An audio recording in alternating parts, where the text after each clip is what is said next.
नमस्कार साथियों, जय भीम, जय श्री महाकाल। महाकाल का नाम जो लेता है उसके सारे संकट महाकाल हर लेता है। महाकाल के बारे में जितने व्याख्या की जाए उतना कम है। साथियों, मैं इस वीडियो में आपको जीवों में जन्म कैसे होता है, जीवों में जन्म क्यों आवश्यक है, इन सारी चीज़ों के बारे में बताने जा रहा हूं। यदि आपको हमारा कंटेंट अच्छा लगे तो चैनल को लाइक एवं सब्सक्राइब करना ना भूलें। तो आज हम जो पढ़ेंगे वो पढ़ेंगे जीवों में जन्म। जीवों में जन्म क्या है तो आपको मैं बता दूं, ये बायोलॉजी का चैप्टर है और बायोलॉजी का क्लास 12th का चैप्टर है, फर्स्ट लेशिका है, जिसमें जीवों में जन्म पार्ट का नाम है। अब जीव मतलब क्या, जो सजीव वस्तुएं हैं। और में जनन, जनन मतलब एक क्रिया होती है, जैविक क्रिया, जिसमें जनक अपने समान संतान को जन्म देता है। जैसे हमारे माँ बाप ने हमको जन्म दिया, तो कौन सी क्रिया के द्वारा दिया? जनन की क्रिया के द्वारा दिया। इस घटना को हम क्या कहते हैं?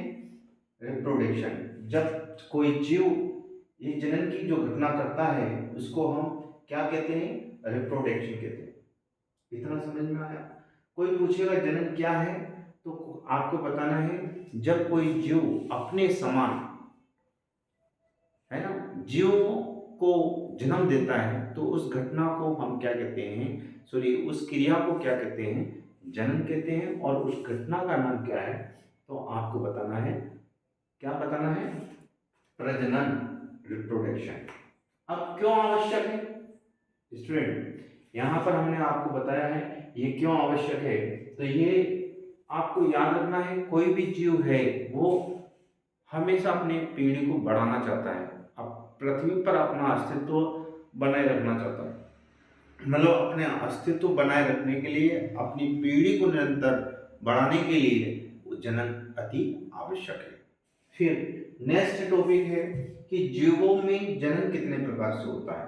तो जीवों में जो जनन होता है वो दो प्रकार से होता है, एक लैंगिक जनन होता है और एक अलैंगिक जनन होता है। किसी को भी डाउट हो तो कमेंट बॉक्स में कमेंट्स कर सकते हैं, ठीक है। और अलैंगिक जनन किसे कहते हैं? बहुत बार प्रश्न पूछा गया है, कक्षा 12th का यह प्रश्न है, लैंगिक जनन और अलैंगिक जनन में अंतर स्पष्ट कीजिए। तो स्टूडेंट मैं आपको बताना चाहता हूं कि अलैंगिक जनन किसे कहते हैं, इसको इंग्लिश में एसेक्सुअल रिप्रोडक्शन के नाम से जानते हैं। तो आपको बताना है, जब किसी सजीव में या जीव में जनन होता है या किसी जीव में होने वाला वह जनन जिसमें युग्मक का निर्माण और युग्मक संलयन की क्रिया नहीं होती है, ऐसे जनन को हम क्या बोलते हैं? अलैंगिक जनन, एसेक्सुअल रिप्रोडक्शन के नाम से जानते हैं। फिर दूसरा है कि अलैंगिक जनन में कितने जनक की अवस्था होती है, तो आपको बताना है केवल एक जनक की अवस्था होती है। दूसरा, इसमें जो नई संतान बनती है वो अपने पूर्वज या अपने जनक के समान होती है। किस रूप में? आकारिक रूप में और आनुवंशिक रूप में। आकारिक रूप में और आनुवंशिक रूप में जब कोई संतान अपने जनक के समान हो तो उस संतान को हम क्लोन कहते हैं। क्या कहते हैं स्टूडेंट? क्लोन। और नेक्स्ट आपको याद रखना है, जब अलैंगिक जनन होता है तो उसमें विभाजन होता है, कोश का विभाजन होता है। तो कौन सा कोश का विभाजन होता है? तो समसूत्री कोश का विभाजन होता है। और नेक्स्ट आपको याद रखना है, क्या याद रखना है कि ये किन जीवों में होगा।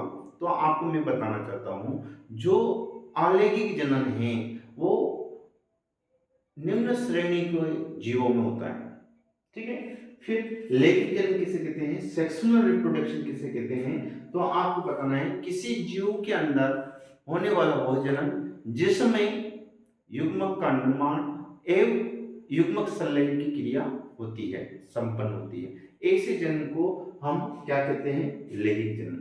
लैंगिक जनन में दो विपरीत, है ना, जनकों की अवस्था होती है। नेक्स्ट है यहाँ पर जो संतान बनती है वो क्लोन नहीं होती है, वो जनक से भिन्न होती है।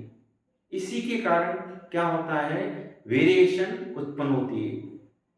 ठीक है।